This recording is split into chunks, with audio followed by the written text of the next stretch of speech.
प्रारंभ में क्या होता है, भक्ति का यही स्वरूप होता है जो आप कहा, आपने जो वर्णन किया। प्रारंभ में सबकी भक्ति का स्वरूप यही होता है। जब हम कक्षा 5 में पढ़ते थे तो शिव चालीसा, दुर्गा चालीसा, हनुमान चालीसा, ये सब सब एकत्रित कर, क्योंकि हमारा प्रारंभिक जो भक्ति का कदम होता है वो इसी तरह से चलता है। जो जो हमारे प्रियता में भगवान के नाम रूप आते गए, उनकी आराधना करते गए, इसके बाद चयन होता है गुरु का। जो रंग लाने वाली बात होती है वो होती है कि जैसे हम विविध चालीसाएं पढ़ी, विविध नाम कीर्तन किए, भगवान की कथा, तो उसके फल स्वरूप मुझे सदगुरुदेव मिले। फिर सदगुरुदेव ने जो नाम दिया, सदगुरुदेव ने जो इष्ट बताया, उसको पकड़ लिया। जैसे गोस्वामी जी ने विनय पत्रिका में सबकी विनय की और सियाराम चरणों में प्रेम मांगा।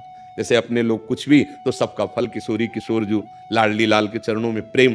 तो अब हमें ये देखना है कि अभी तक हमारी उपासना हमारे भाव से चलती रही, अब हमारे भाव का फल है गुरुदेव के भाव में हमारा भाव समाहित हो जाए, तभी वो सिद्धावस्था मिलती है। आप खुद हृदय में देखो, अभी प्रियता कहां है, प्रेम कहां है आपका, आप नहीं ढूंढ पाओगे। शरीर में भी प्रेम है, परिवार में भी प्रेम है, भगवान के विविध नाम रूपों में भी है, तो अभी वो प्रेम नहीं हुआ।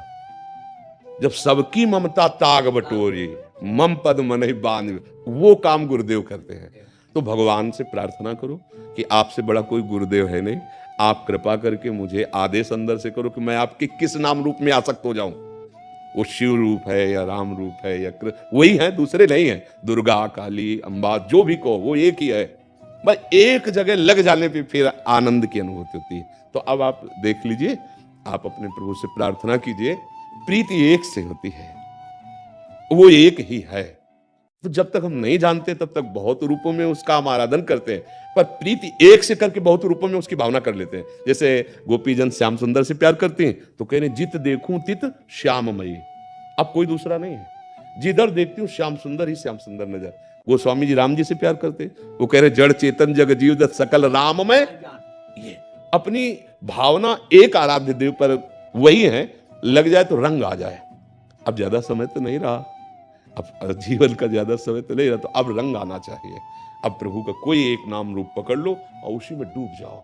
हाँ, एक नाम रूप में कोई प्रभु का पकड़ लो।